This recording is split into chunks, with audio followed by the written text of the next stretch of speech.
تھا۔ امام طاؤس رحمہ اللہ مشہور صاحب علم شخصیت گزرے ہیں، وہ فرماتے ہیں کہ ایک مرتبہ میں مسجد حرام میں بیت اللہ کے قریب موجود تھا، رات کا وقت تھا، اتنے میں حضرت زین العابدین علی بن حسین مسجد حرام میں داخل ہوئے، تو میں نے سوچا کہ یہ اہل بیت کے ایک صالح شخصیت ہیں،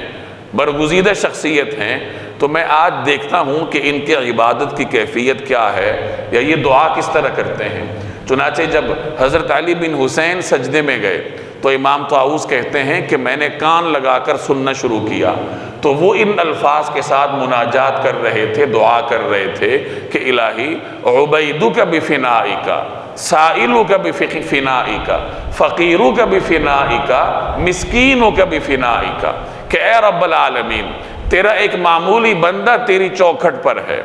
تجھ سے سوال کرنے والا تیرے دروازے پر ہے، تیرا فقیر تیرے دروازے پر ہے، اور تیرے در کا مسکین تیرے دروازے پر ہے۔ امام طاؤس کہتے ہیں کہ میں نے یہ کلمات سن لیے اور ان کو یاد کیا،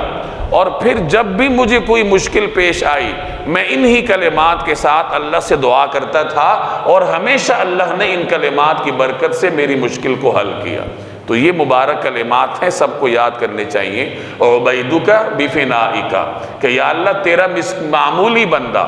تیرے دروازے پر ہے، تیری چوکھٹ پر ہے، فنا صحن کو کہتے ہیں، تیری چوکھٹ پر ہے، مسکینوں کا بفنائک، تیرا مسکین بندہ تیرے دروازے پر ہے، سائلوں کا بفنائک، تیرا سوالی تیرے دروازے پر ہے، فقیروں کا بفنائک، اور تیرا فقیر یا اللہ تیرے دروازے پر ہے۔ تو ان کلمات میں اللہ نے یہ برکت رکھی ہے کہ اگر کوئی شخص ان کلمات کے ساتھ اللہ جل جلالہ سے کوئی دعا کرے تو اللہ تبارک و تعالی اس کی دعا کو قبول فرماتے ہیں۔ تو یہ حضرت